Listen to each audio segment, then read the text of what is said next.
Yo, what's going on, guys? It's your boy Swifty, and today I'm back with another video, and this is for my wheel settings, because many of you have been in my comments asking me how do I get my wheel to spin as fast as it does.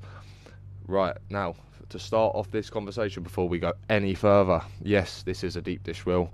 Yes, it will take about 15 to 25% of your force feedback away. And I know what everyone's going to say, well, oh my god, why would you spend hundreds of pounds on a force feedback wheel and then replace it with a deep dish and lose 15-20% of your force feedback? Shush!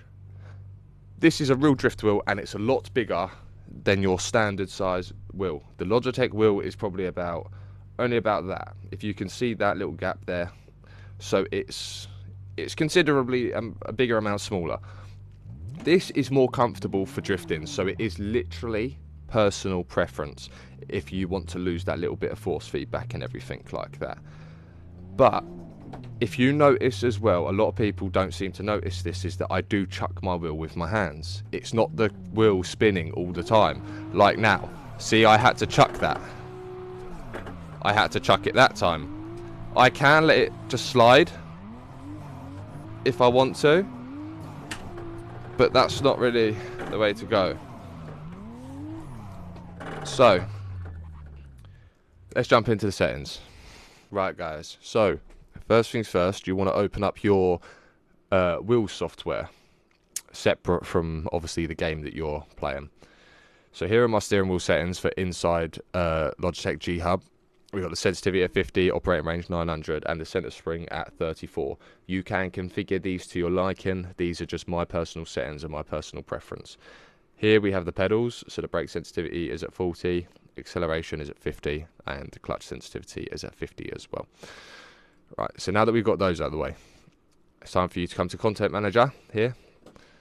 We want to go up to settings first, and these are all of my force feedback settings, and I'm pretty sure the only things that I've changed is the gain, which I've put up to 120%, and I have also put the slip effect at 25%.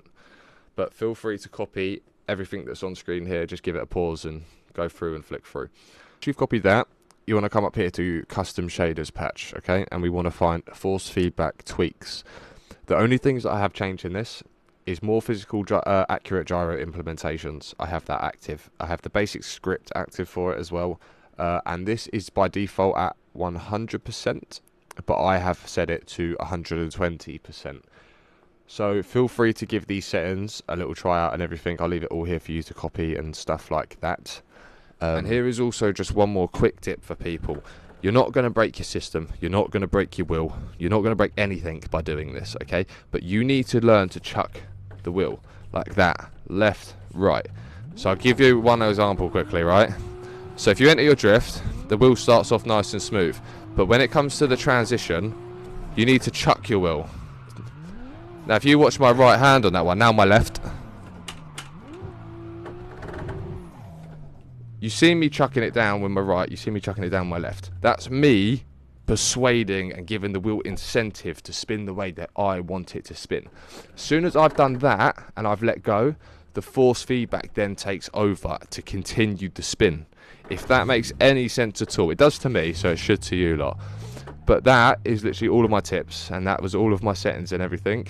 So I do hope you enjoyed this video, and if you did, don't forget to drop a like and subscribe, and also check out my other videos. I've just dropped the first playthrough, part 1, to my Stalker 2 Heart of Chernobyl, which is actually quite a good game actually, so make sure to go give that a watch and everything. And as I said, if you do enjoy the video, drop a like and subscribe, and I will catch you in the next one.